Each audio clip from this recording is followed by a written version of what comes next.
Hello tout le monde, j'espère que vous allez bien. On se retrouve aujourd'hui pour une nouvelle vidéo. On va faire mon budget du mois de mars. Si cela peut vous aider à faire le vôtre, n'hésitez pas à regarder cette vidéo.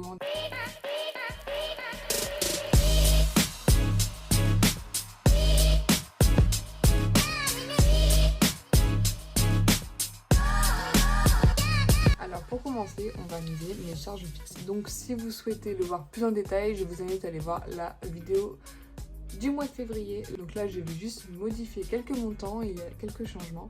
Au niveau du crédit IMO auto, on change rien. Assurance, c'est pareil. Au niveau de la banque, donc je vous en avais parlé, j'ai eu rendez-vous le mois dernier. Nous étions à plus de 8 € par mois. Et là, nous sommes passés à 1,60 € de frais de gestion de compte par mois. Donc j'avais noté de le comparer et c'est bon, ça a été modifié. Au niveau d'EDF, on change rien. La mutuelle, ça avait été fait. Netflix, on l'a changé pareil. Nous étions à la plus grosse formule comme nous partagions notre compte avec la belle famille. Mais pour finir, avec la restriction de partage de compte, nous ne pouvons plus partager. Du coup, je descends le forfait à 14 €. C'est 13,99 €. 14 € j'arrondis. Au niveau de la LO, on ne change pas. Par contre, au niveau de Prime, merci à tous ceux qui me l'ont dit, je vais pareil le changer. Je vais complètement l'enlever. Et je vais prendre l'abonnement annuel ce mois-ci. Du coup, je vais gagner 2 mois sur l'année. Au niveau de Spotify, je ne change rien. SFR, j'ai toujours mon forfait à 10 €, Monsieur à 16 € et notre box à 26,97 €. Donc on va calculer le total. Ça nous fait 1576,77. Je vais arrondir à 1577. Ok, super. Donc je vais pouvoir venir faire mon budget pour le mois de mars. Donc nous sommes ici en mars.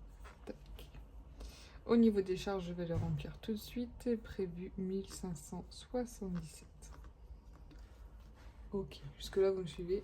Au niveau des salaires, ce mois-ci, mon conjoint va avoir une prime et moi j'ai augmenté aussi mon salaire. Donc nous sommes à 4500 €. Au niveau de la CAF, nous sommes à 92 €, ce qui nous fait un total de 4592 €. On a des charges variables du coup ce mois-ci. En premier, du coup, c'est Amazon. Nous prenons l'abonnement, donc total de 69,90 €. Ensuite, nous partons ce mois-ci au semi-marathon pour mon conjoint, donc quelques heures de chez nous. Du coup, nous dormons sur place. Nous avons réservé un Airbnb pour un total de 160 €.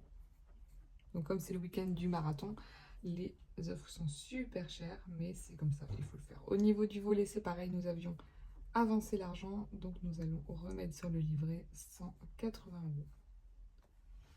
Ensuite, nous avons les croquettes de notre chien, 70 €. Il me semble que c'est bon pour ce mois-ci.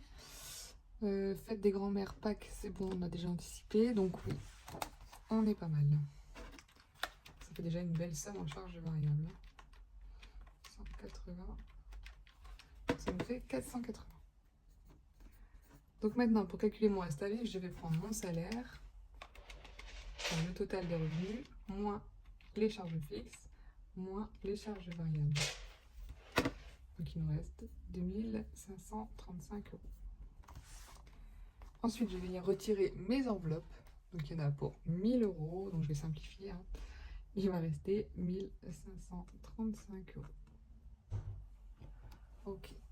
Au niveau du coup des épargnes, on a mis pour notre fille, donc sur son livret A. Mais non, je vais pas le noter comme ça.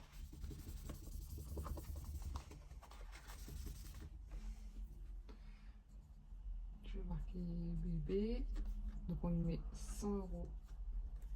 Donc il reste 1435 sur son livret A. Ensuite, on lui met 50 €. Donc il reste 1385 sur assurance vie.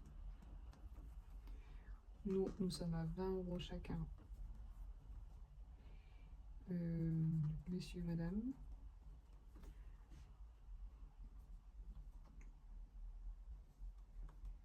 1345. Pareil, assurance vie. Ensuite, je vais mettre sur mon PEA 300. Il reste 1045 €. Ça, c'est sur Bourseau. Ensuite, je vais mettre en investissement locatif 700 €. Il reste 345. Donc ça, c'est sur mon livret A.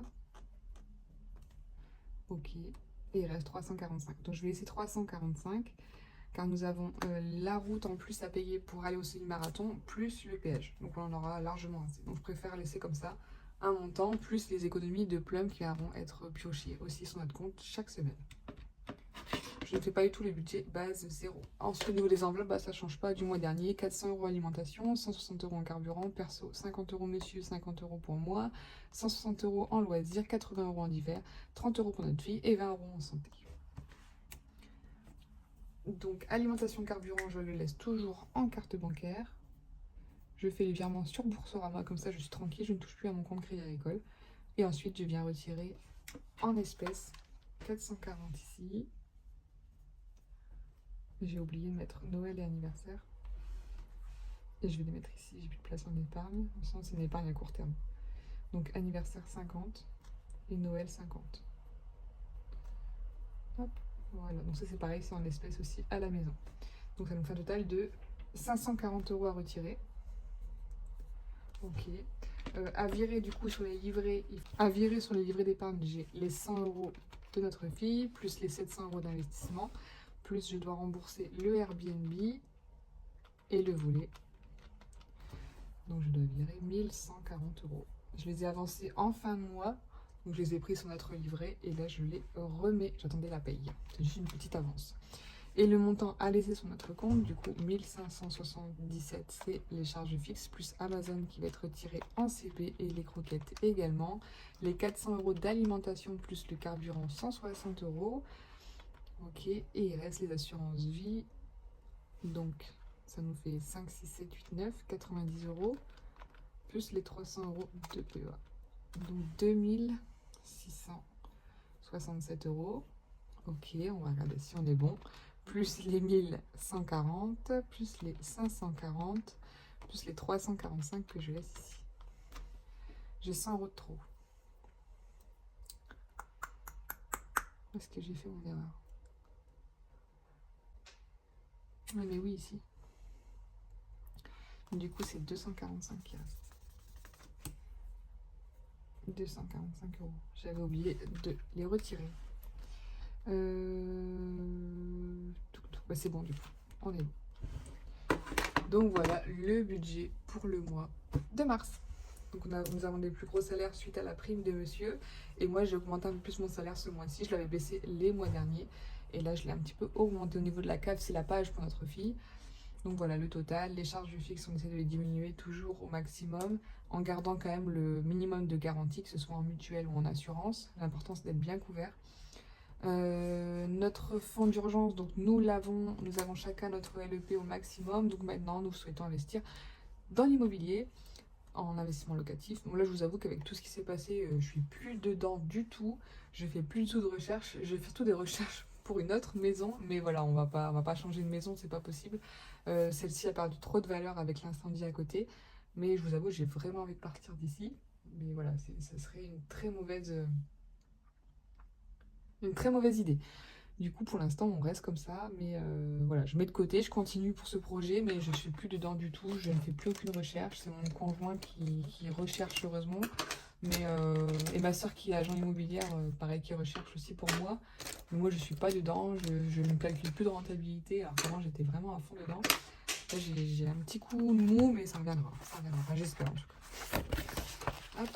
Du coup, c'est pareil, c'est le mois dernier. Il faut que j'efface et qu'on le recommence.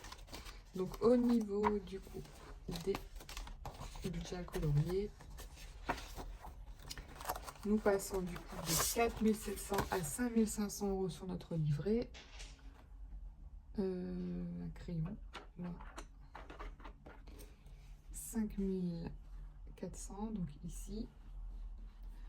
nous allons pouvoir venir colorier un petit morceau de la maison. Nous souhaitons avoir 8 000 € minimum pour l'apport, pour l'investissement location. Donc voilà, hop. Ok, il y avait juste ça à colorier. Mais ça avance, c'est chouette. Ça fait plaisir de voir que ça bouge. Je vais venir noter ici du coup. Donc au niveau du LEP, ça ne change pas. 10 357. Je n'ai pas encore le montant des intérêts, j'attends le 29, enfin le 1er mars où j'aurai la totalité. Pareil pour le livret, du coup là on sera à 5 400 €. Et le livret de notre fille, du coup 100 € en plus au lieu de 150, donc ça fait 1 613 €. C'est pareil, je regarderai ses intérêts, pour savoir combien elle a déjà collecté. Donc voilà pour le mois de mars. Au niveau des anniversaires, j'en ai un, donc ça devrait aller au niveau du budget, on sera bon. Ok, bon, on va passer au remplissage des enveloppes. Alors, j'ai été retirer ce qu'il me fallait. On va pouvoir remplir les enveloppes. C'est parti. J'ai eu des anciens billets de 50. Ça fait tellement longtemps que je les ai pas vus, ceux-là. Tac. Alors, au niveau, du coup, de PEP, on va mettre 30 €. J'espère qu'en monnaie, j'aurai assez. On va enlever ça. Les montants, on les connaît par cœur, à force. Alors, des 10 €, tac.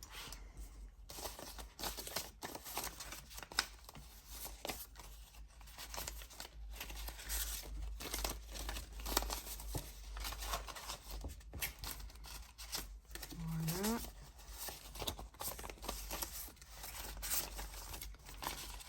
Ok, c'est bon. Alors, au niveau des bébés, du coup, 30 €, comme chaque mois. D'hiver, 80 €. Ça va être compliqué, hein. 80 €, on va faire comme ça.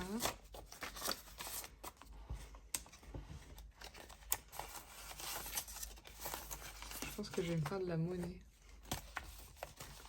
Tout de suite. Travaux, j'ai 150. Ouais, je vais prendre la totalité. Est-ce que j'ai bien ce qu'il faut? Oui, c'est bien ça, 150. Et je vais mettre comme ça. Voilà. Faites-vous de la monnaie, hein, pareil, avec vos épargnes. Alors, on avait dit d'hiver, 80, ils sont mis, c'est bon. Loisirs, du coup, il nous faut 160. J'aime bien avoir à chaque fois 40 € pour une semaine, 2 semaines, 3 semaines, 4 semaines. Donc ce mois-ci, je reste encore sur 4 semaines, mais moi, le mois d'avril, j'aurai 5 semaines. Donc je ferai une semaine blanche. Voilà, je ne change pas mon budget. Donc loisirs, on est bon. Santé, 20 €.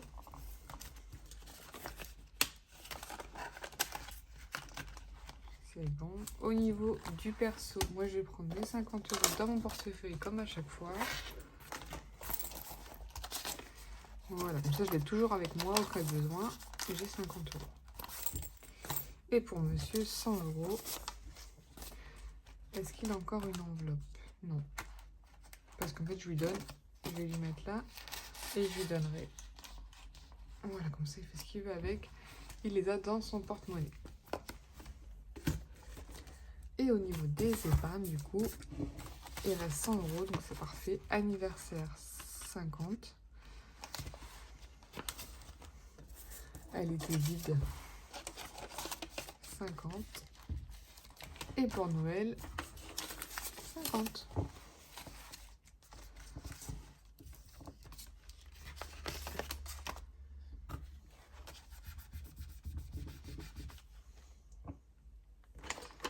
Donc nous arrivons à 100 pour Noël. Donc on va pouvoir faire de barrer celui-là et un petit morceau de celui-là. Une illustration est égale à 60 €. Voilà.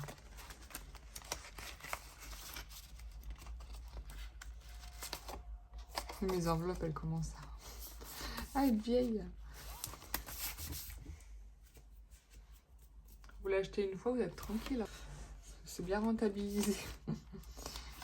Donc voilà. Et ce mois-ci, on épargnera pour Pâques les travaux comme d'habitude. Peut-être beauté si j'arrive à faire quelques économies. On va remplir du coup la première semaine.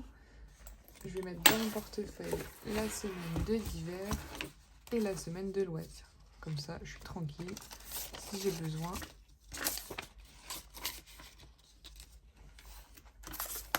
j'ai ce qu'il faut dans mon porte-monnaie.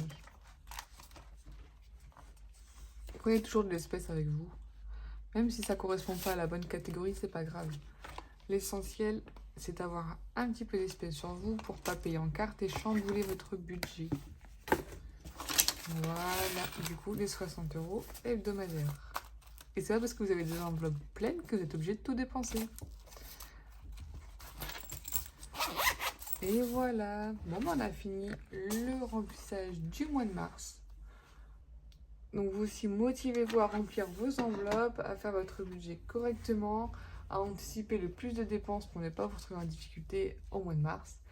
Et voilà, si vous avez un découvert, essayez de renflouer un petit peu chaque mois.